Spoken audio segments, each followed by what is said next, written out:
Simply Fujica, a place for budding and aspiring entrepreneurs. Listen, I am so thankful that you are continuing to choose my channel to get your home care content. And I have a video today that I don't think will disappoint. So I kind of approached today's video a little bit differently. I wanted to know, what are the top 5 questions that people are asking when they're looking for home care? So the reason why I want to share that with you is because you need to make sure that you can answer those questions as it relates to your agency. Get where I'm going with this? You are making sure that you are top of mind when it comes to clients and what their needs are. You got it? So if that's something that you're interested in, and I truly hope that it is, then stay tuned. The one thing that I want to share with you, if you have been with me a couple of times already, you have revisited my channel a couple of times, make sure that you like this video, subscribe to the channel, and hit that bell notification so that you're notified each and every time I release a new video. The number one question that comes is actually probably no surprise. I've actually even did a whole video on this. A lot of people want to understand, what is non-medical home care and how is that different from home health care? Because many people don't know the difference between home care and home health care, they want to know, what services do you actually offer? We first want to define that non-medical home care is more like assistance, right? This is a person continuing their activities of daily living at home and may need some support to do that. So this is bathing, this is dressing, this is meal prep, this is medication reminders, versus skilled services where people need actual nurses and they need actual therapies. So based on that knowledge and the licensing that you are going for, what are the services that your licensing allows? This will help you build your suite of services so that as you have potential clients calling in and inquiring as to what, because they know what they need, but they're inquiring as to what you do, you have those lists of services available. The second question that really gets a lot of hits is, how do I know that agency is trustworthy?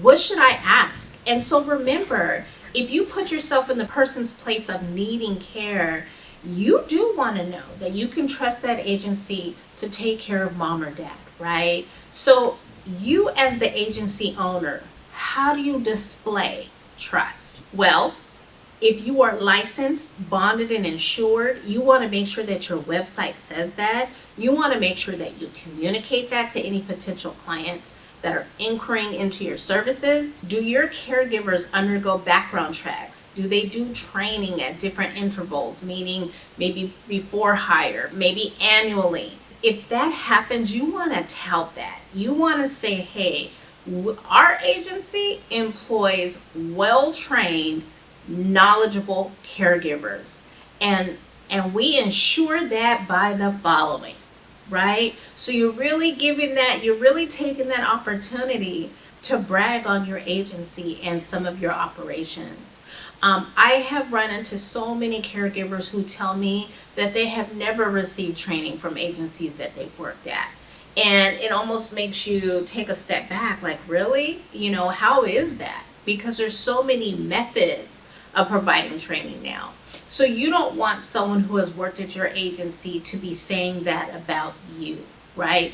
You want to make sure that you offer robust training and that is exhibited by the care that they give your clients. Another question that kind of goes along in that is, well, am I going to get to meet my caregiver, or is this person just going to show up at my home, right? So this is a good time. If you do have the person picked out, you could do some type of meet or greet, or maybe, before that caregiver has their first shift, you accompany them there. You or another trusted person in your agency accompanies there, so there's some type of introduction. Absolutely. During the orientation, that should be talking about what happens if your caregiver calls out. What is our commitment to you? What does that look like for you if someone calls out, right? So this is, again, building that trust, letting that client understand that, wow, me signing up with your agency means I'm in good hands. let me move forward with securing my spot in your agency. So after all of that, the third biggest question that there is how much is this going to cost me and how is billing going to work? So remember, cost can be a big barrier. So some things that you want to include here are, what are the typical daily or hourly rates? Are there extra charges for overnight, night shifts, weekend coverage, those types of things? Is there a minimum number of hours that are required? What types of payments do you accept? So do you work with insurances? Are you qualified to receive Medicare, Medi-Cal payments, right? Those are the types of things that you want to make sure you have in your arsenal so you can discuss these things and really put this person at ease that you are going to be able to take care of them, right? For me, what I like to recommend is just have some type of visual, something that shows what are acceptable payment methods, and then what are some alternate sources that you may need to look into depending on that person's situation. Things like, VA funding, long-term insurance, things of that nature. Now, I like to put, and I'll just throw this in as a tip real quick. One of the first things that I like to ask a client is, have you had services before?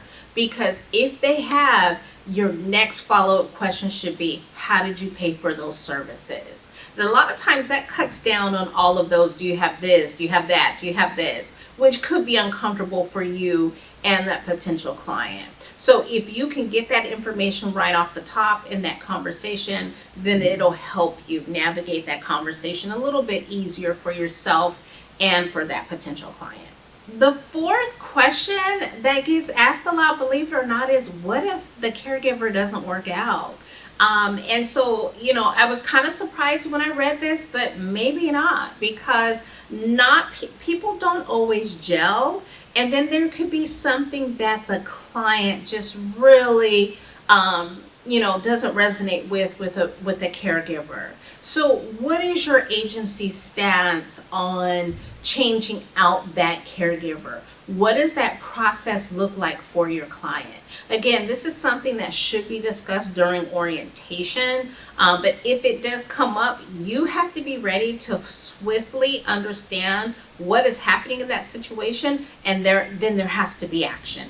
Remember, continuity of care and reliability are big items for your client. So you want to make sure that you are equipped to address those concerns as quickly as possible. So some points to address here is backup or relief systems. So again, how do they handle no-shows? What do you do? What is your office prepared to do if there's a no-show? What is your agency able to do if there's a no-show or if there's an emergency? And then again, what is that policy for replacing a caregiver if that client or family member becomes unhappy with that caregiver's performance? So the fifth item that people like to talk about is, how is the care plan developed? And how often is it reviewed and or updated? And this was absolutely no surprise to me, because clients want to make sure that their care plan is customized to their actual needs. It's not just a one-size-fits-all type exercise. So some important aspects to remember here is who's involved in creating the plan. What factors are considered? So this could be medical, mobility, preferences, things of that nature. How often is the plan reassessed or changed? And then what are the communication expectations that the client and that family member, what can they expect from the agency as it relates to communication? That was the last tip. I hope you enjoyed this video. For me, in my mind, it was just a way for you to understand, what are people asking? What are they looking for when they are deciding what agency to go with? And then you, on the other side of that, can prepare for those types of questions to ensure that whenever you do get someone on that phone, that you are able to show them that you are the agency of choice. So these types of topics are things that we talk about in my Small Business Academy. If you haven't already and you are still interested, remember we are actually getting real close to the launch date of October 3rd. So if you are interested, check out the link in the video description. I'm just going to ask again that if you have really found this video to be a value add, which I hope you did, make sure you like the video, subscribe to the channel, and then hit that bell notification so that you're notified each and every time that I drop a new video, which is typically once a week. If you are needing to reach out to me, you can email me at simplyfujica@yahoo.com, and I am getting more and more active on Instagram, so you can reach me there at simplyfujica. Listen, I definitely want to wish you the best of luck in your businesses, and most of all, I pray that you stay blessed.